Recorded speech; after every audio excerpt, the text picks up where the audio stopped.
মানুষ একটু আপনার সাথে দেখা করবে, আমরা একটু সবাই বুঝবো, একত্রিত হবো। আমি এখানে এসে দেখলাম যে আসলে এই মানুষগুলো ক্ষুদ্র না, এদের কলিজা পাহাড়ের চাইতে বড়। বাংলাদেশে আমি যে স্লিপ দিয়ে চাঁদাবাজি রাস্তার মোড়ে মোড়ে, এটাই আমি প্রথম ধরা শুরু করি। বাংলাদেশের মানুষ জানতো না যে এটা চাঁদাবাজি। রাস্তায় গাড়ি মোড়ে একটা স্লিপ দিলে সবাই টাকা দিয়ে দিত, এখনো দেয়, কিন্তু দিলেও অন্তত 10টা প্রশ্ন করে তারপর দেয়। এখন মানুষ বোঝে যেটা চাঁদাবাজি।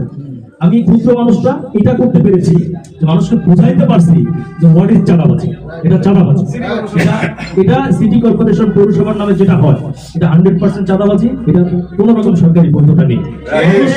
মানুষ এটা এখন জানে এবং বিশ্বাস করে। আর এই কাজটা করতে গিয়ে আমি 11 বার হামলা শিকার হয়েছি। আমার হাঁটুতে এখনো মাইরের দাগ আছে।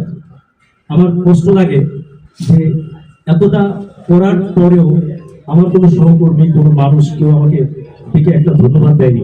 আজকে আপনারা দিয়েছেন।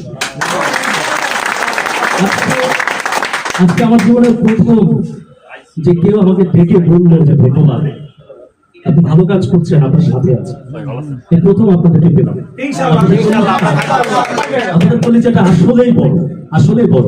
আমি মুগ্ধ, আমি অভিভূত, এবং আজকে এখানে এসে আমার খুব ভালো লাগছে, খুব গর্ব লাগছে। আপনাদের একজন ড্রাইভারের গল্প বলি।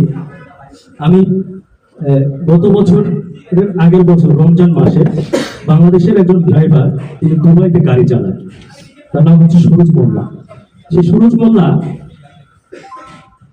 রমজান মাসে 15 রমজানে ব্রেন স্ট্রোক করে। দুবাইতে হসপিটালে চলে যায়। তার স্ত্রী, তার দুটো সন্তান আছে, ঢাকায় দোহারে বাড়ি।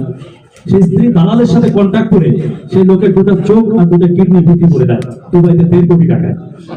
তখন এই যে ড্রাইভার সাহেব সুরজ মোল্লা, তার বাবা মা এসে এটিএম বাংলায় আমার কাছে কান্নাকাটি করে 4 দিন টাকা। আমি বললাম যে কাকা কি চান? বলে আমার ছেলের লাশ আমার পিঠায় দাফন হবে, এটার ব্যবস্থা তুমি করে দাও। এটা অত্যন্ত কঠিন কাজ। আমি বাংলাদেশের একজন সাংবাদিক, এই লোকটা মারা গেছে দুবাই, এবং দুবাই থেকে তার লাশ আসছে না। কেন আসছে না আপনারা জানেন?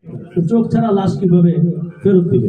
সেই লাশ ফেরত না দিয়ে দুবাই সিটি কর্পোরেশনের মর্গে নিয়ে যায়, এবং তখন ঈদ পার হয়ে গেছে, প্রায় 1.5 মাস হয়ে গেছে। সে লাশটা কোনোভাবে আনা যাচ্ছে না। তার বাবা মা কান্নাকাটি করছে, কি করা যায়?